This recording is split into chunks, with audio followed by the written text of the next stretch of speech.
My last video was about the apostles dying as martyrs for their belief in Jesus and whether or not it really happened and whether or not they were actually martyrs. The key point of the video, the takeaway from the video, was that if they weren't given the chance to recant before their death, then they're not really martyrs. They just had to die no matter what. They weren't given a chance. And then somebody in the comments section brings up the story of Peter, and he was brought before the Pharisees. And this was a clear warning that if they did not recant, they were going to be killed. I decided to look up the story of Peter, and it's absolutely wild. And we're going to go through it because I realized that I really don't know this story, that Peter was brought before the Pharisees and they said recant or you'll be put to death, you'll be killed. And it simply didn't happen. And this was further backed up by another comment in that same comment thread. So I decided I'm going to go ahead and do a quick video, hopefully it'll be quick, on this whole story, this whole narrative here. So let's jump right into it. So this story begins with Peter and John out preaching to the world how great and wonderful Jesus is and that he rose from the dead and that he did all the miracles and all that good stuff, I assume. And then the priests did not like this at all. So they seized Peter and John. Because it was evening, they put them in jail until the next day. But many who had heard the message believed. So the number of men who believed grew to be about 5,000. Now, the author of Acts is, according to tradition, thought to be Luke. I want to know how Luke came up with this number, that the number of men who grew to believe in Jesus Christ from that one day of preaching from Peter and John was 5,000. That seems a little bit unbelievable, but that's okay. So after they have John and Peter in jail overnight, the high priest began to question them, and Peter gets filled with the Holy Spirit. After the high priests are questioning, how did you heal this man? They basically say it was Jesus. The high priest realized how stupid and dumb and ordinary that they were, and basically let them go. That's it. There was no further jail time. There was no further punishments. They were just let go. That's really it.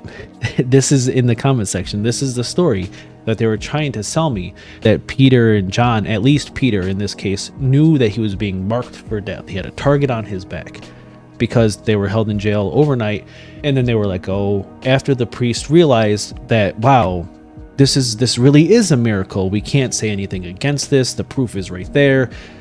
So we pretty much have to let them go because we can't do anything about this. But the story doesn't quite end there. And in fact, it goes on to kind of give a reason why somebody may be willing to actually die for something that they knew was a lie. And I didn't know this, and it's going to be used in for the future arguments.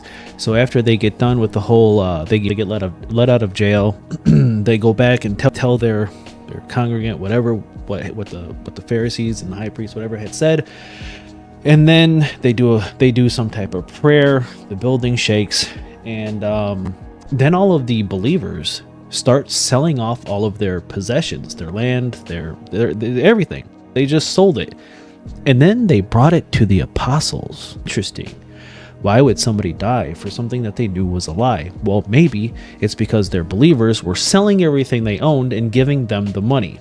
But from there, it just gets a little bit more interesting because there's another person, Ananias and Sapphira. So Ananias goes and he sells he sold a piece of his property, and his wife knew that he sold a piece of his property, and they only brought some of the money to the apostles, and then he just fucking dies. That's it. I'm gonna put somewhere, wherever.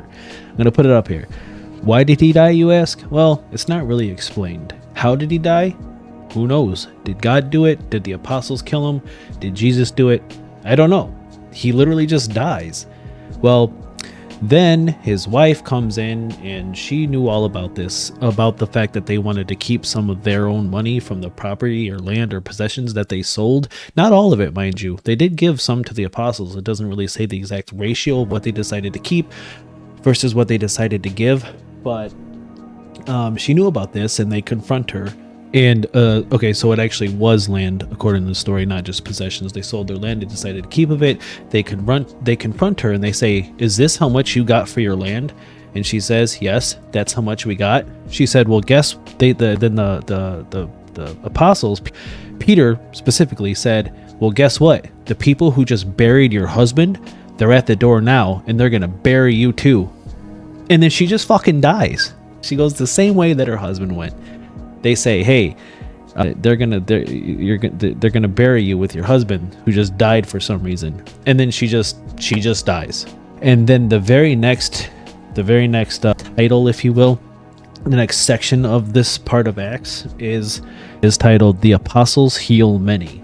That's it, literally. It says, at that moment she fell down at his feet and died. Then the young men came in and, finding her dead, carried her out and buried her beside her husband. Great fear seized the whole church and all who heard these events. The apostles heal many. This story is wild. I'm very glad that I read it. It's so stupid.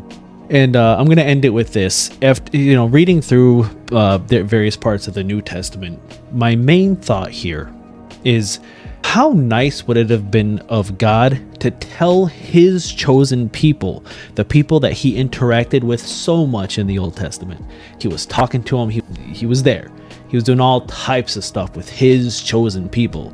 He freed them. He did all types of stuff. Stories. How nice it would have been for him to tell his own people that, hey, by the way, this whole Jesus thing, it's the real deal. This is me, just so you guys know. But he opted not to. It's weird. All right, till the next one.